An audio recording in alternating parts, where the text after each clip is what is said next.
تو یہ دوسری کیفیت تھی جب آپ کا. تو میں نے آپ کو بتایا کہ حضور اکرم صلی اللہ علیہ وسلم کا یہ شق صدر کتنی مرتبہ ہوا. پہلے بچپن میں ہوا. تو چلو ذرا اس کی جو سیرت نگاروں نے وجہ لکھی ہے وہ بھی میں آپ کو بتا دوں کہ بچپن کی عمر کھیل کود کی اور شغل کی اور گپ شپ کی اور گھومنے پھرنے کی ہوتی ہے. اللہ نے بچپن کے سارے شوق دل سے نکال دی. اس لیے آپ اپنے ہم عمر بچوں میں کبھی ثابت نہیں کہ جا کے کیوں اس وقت کے بچے کیا کرتے ہوں گے, کیونکہ اپنے نبی کو بالکل اجلا رکھنا تھا. تو بچپن کی بھی کسی خرابی سے بچنے کے لیے بچپن کی ان عادات سے اور ان خسائل سے جو اس وقت کے بچوں میں تھی ان سے دور رکھنے کے لیے آپ کا پہلے شق صدر کب ہوا؟ 4 سال کی عمر. دوسرا 10 سال میں ہوا. 10 سال کی عمر نوجوانی میں قدم رکھنے کی عمر ہوتی ہے.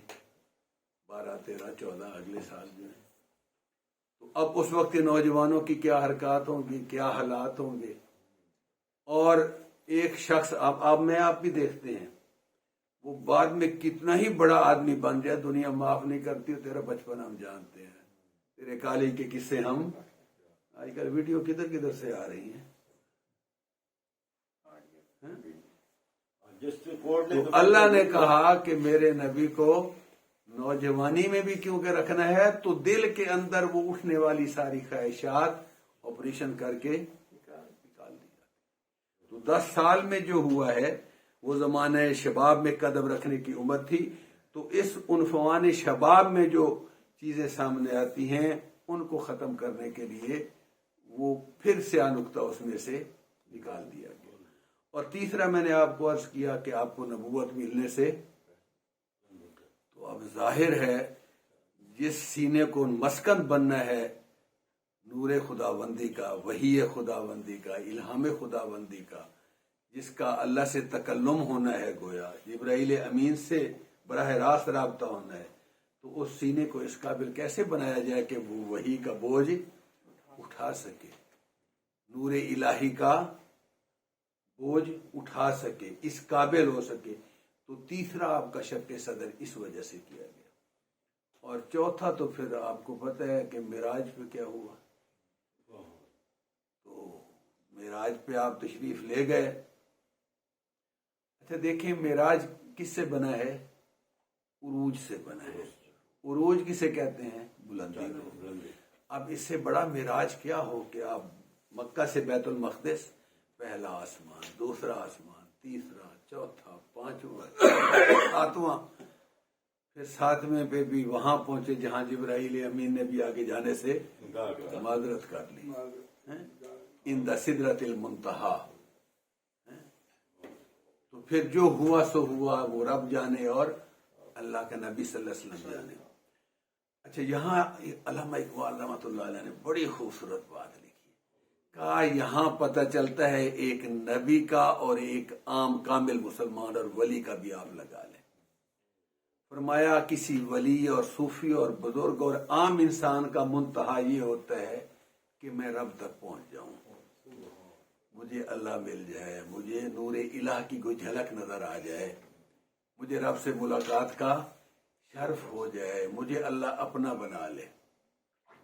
تو اسی طرح جب کسی اللہ والے نے, کسی بزرگ نے حضور کا یہ سارا واقعہ سنا نا کہ آپ یہاں گئے, پھر عرش تک پہنچے, اللہ تک پہنچے, پھر واپس آ گئے, تو اس نے کہا کہ محمد عربی بر فلک الافلاک رفت و باز آمد.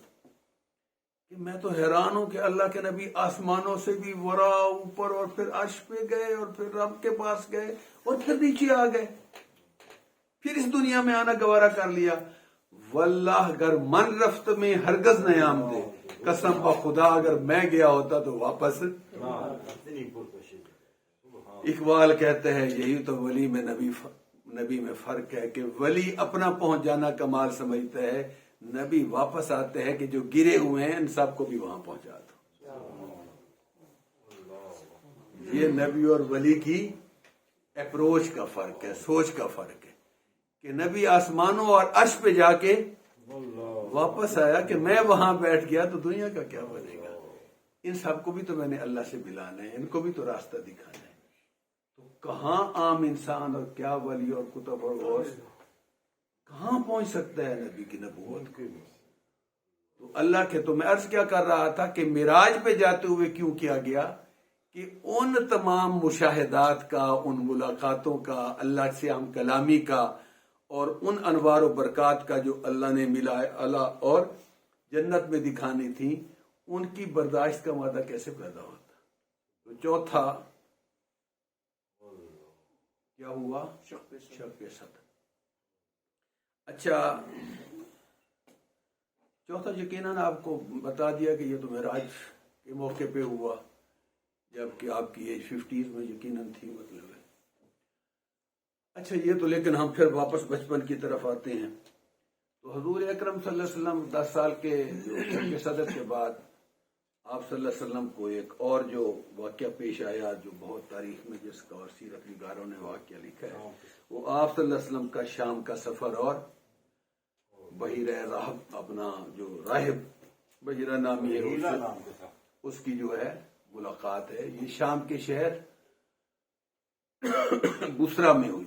ایک بصرہ ہے، یہ ذہن میں رکھے، یہ بصرہ نہیں ہے، یہ بصرہ 2 شہر ہے۔ آج کل شاید اس علاقے کو حوران کہتے ہیں، وہاں یہ بصرہ ہے۔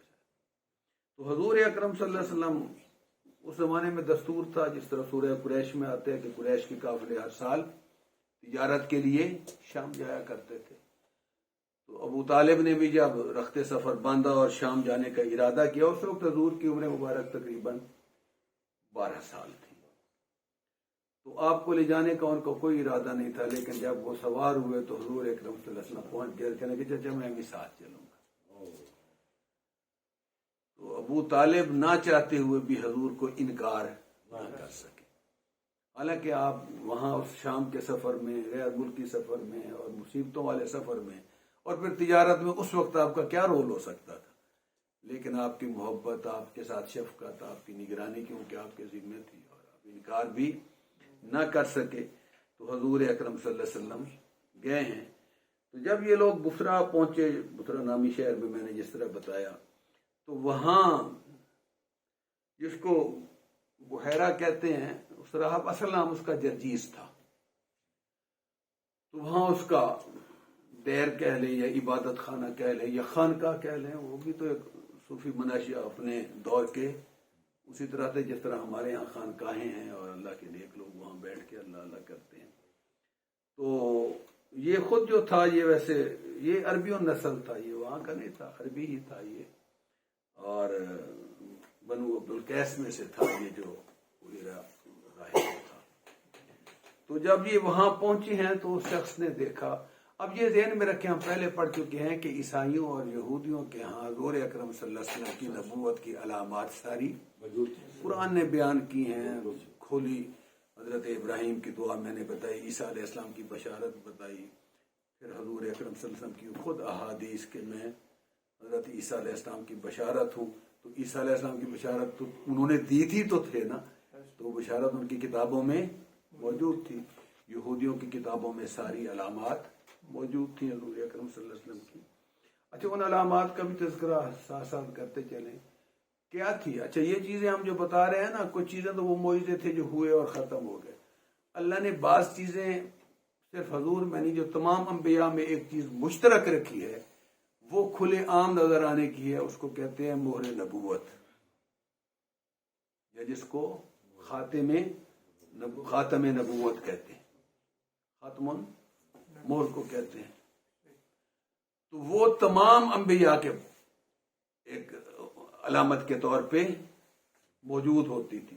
حضور اکرم صلی اللہ علیہ وسلم کے بھی پشت پہ دونوں شانوں کے درمیان ذرا بائیں طرف جھکی ہوئی، ایک جو مورخین نے لکھا ہے مثال دے کے کہ کبوتر کے انڈے کی شکل کی وہ تھی، تو ایک ابھری ہوئی مہر موجود تھی جس کو مہر نبوت کہتے ہیں۔ اور مہر نبوت یہ نہیں کہ یہ کوئی قصوں کہانیوں کی یا کوئی ضعیف روایات کی بات نہیں، یہ احادیث صحیحہ میں حضرت زید بن صاحب سے، حضرت انس سے، حضرت خود بلال رضی اللہ تعالیٰ عنہ سے، ان تمام لوگوں سے مروی ہے کہ نور نبوت، اپنا مہر نبوت کو انہوں نے دیکھا، صحابہ نے بوسہ لیا، کون سے صحابیہ میرے ذہن سے نام اتر گیا وہ حضرت سلمان فارسی جب تشریف لائے. بالکل صحیح کہہ رہے ہیں آپ کہ اسلام قبول کرنے کے لیے باقی علامات دیکھی تو اب وہ اس انتظار میں تھے کہ میں کسی طرح مہر نبوت دیکھوں, اور حضور بھانپ گئے. حضور نے چادر سرکائی اور کہا کہ سلمان دیکھ لو. تو انہوں نے مہر نبوت دیکھی, اس کا بوسہ لیا, وہ ابھار تھا. تو میں بتا یہ رہا ہوں کہ یہ علامات اس طرح کی موجود تھیں. ان کی کتابوں میں یہ موجود تھا کہ وہ نبی آئے گا, موٹی آنکھیں ہوں گی اور نہایت سیاہ ہوگی, لیکن اس کی سفیدی میں سرخ ڈوریں ہوں گی. مطلب اس طرح کی میں بس چند ایک آپ کو بتا رہا ہوں کہ یہ علامات ان کی کتابوں میں موجود تھی. تو خیر جب یہ قافلہ وہاں جا کے رکا تو اس راہب نے فوراً پہچان لیا اور دیکھ لیا. اور اس نے کس طرح پہچانا؟ اس نے دیکھا کہ پتھر اور درخت آپ کو سجدہ کر رہے ہیں. دھوپ میں آپ چلتے ہیں تو بادل آپ پہ سایہ کیے ہوئے. آپ تشریف لائے, اونٹ چرانے کے لیے گئے ہوئے تھے اس وقت اپنی ہی ساتھیوں کے, آئے تو درخت کے نیچے جگہ موجود نہیں تھی, قافلہ بیٹھ چکا تھا. آپ کو دھوپ میں بیٹھنا پڑا. ظاہر ہے بچے تھے, چھوٹے تھے, تو بڑے بڑے لوگ بیٹھے ہوئے تھے. راہب نے دیکھا کہ درخت نے آگے جھک کر سایہ کیا. جب اس نے یہ ساری علامات دیکھی فوراً ابو طالب پہنچا کہ یہ کون, کہاں سے قافلہ آیا. بتایا کہ قریش کا ہے. کون ہے ساتھ؟ ابو طالب ہے. ابو طالب سے پوچھا کہ یہ بچہ کون ہے آپ کے ساتھ. حضور کو بلایا, حضور کو دیکھا, حضور کی کیفیت دیکھی, علامات دیکھی. تو ابو طالب سے پوچھنے لگے کہ یہ آپ کا کیا لگتا ہے؟ ابو طالب نے کہا میرا بیٹا ہے. انہوں نے کہا کیا لگتا ہے آپ کا؟ صحیح. اس نے کہا میرا بیٹا ہے. ظاہر چچا تھے, باپ کی طرح پال رہے تھے.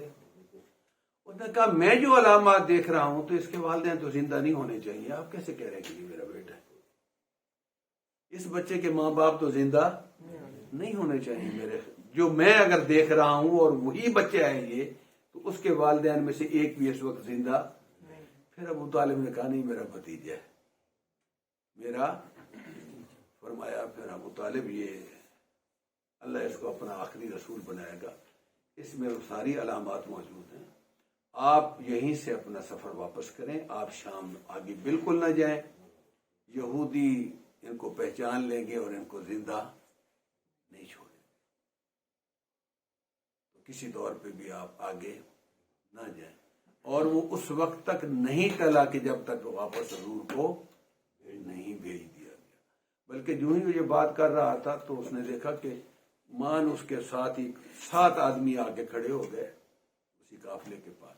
اس نے پوچھا تم کون ہو؟ بتانے لگے رومی بادشاہ کی طرف سے ہیں, شام کے حاکم کی طرف سے ہیں. کہا کیوں آئے ہو؟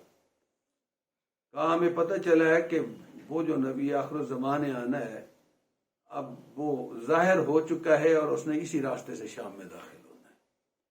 تو ہم اس کو قتل کرنے کے لیے ہم اس کو. پھر اس نے کہا تم میں سے کوئی سمجھدار بڑا کون ہے تمہارا سردار, کوئی پیچھے ہے تمہارا سردار؟ انہوں نے کہا نہیں ہم ہی ہیں. تو اس نے بٹھایا, اس نے کہا اچھا یہ بتاؤ تم, وہ تو اہل کتاب مذہب سے تھا. کہا ہاں جی. فرمایا یہ بتاؤ اللہ جو فیصلہ کر لے اس کو کوئی ٹال سکتا ہے؟ اس نے کہا ٹال تو کہا پھر کیوں بدبختی اپنی مول لیتے ہو, اس کی حفاظت تو اللہ کرے گا, جاؤ لوٹ جاؤ, ارادہ. تو انہوں نے اپنا ارادہ ترک کر دیا. اور حضور اقدس صلی اللہ علیہ وسلم کو ابو طالب تو بعد میں آئے لیکن آپ کو وہاں سے واپس مکہ روانہ کر دیا. اچھا بہت سے یہ سارے اراساتی کی بات ہو رہی ہے. مکہ مکرمہ میں قحط پڑا, بارشیں بالکل رک گئی اور خشک سالی. ظاہر خشک سالی ہو تو جانور بھی مر رہے تھے اور فصلیں بھی اجڑ گئی تھی.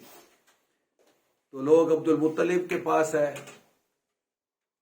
یہ بعض نے عبد المطلب سے منسوب کیا ہے کہ ان کی زندگی کا, اور بعض نے کہا کہ نہیں اس وقت ابو طالب تھے, عبد المطلب موجود.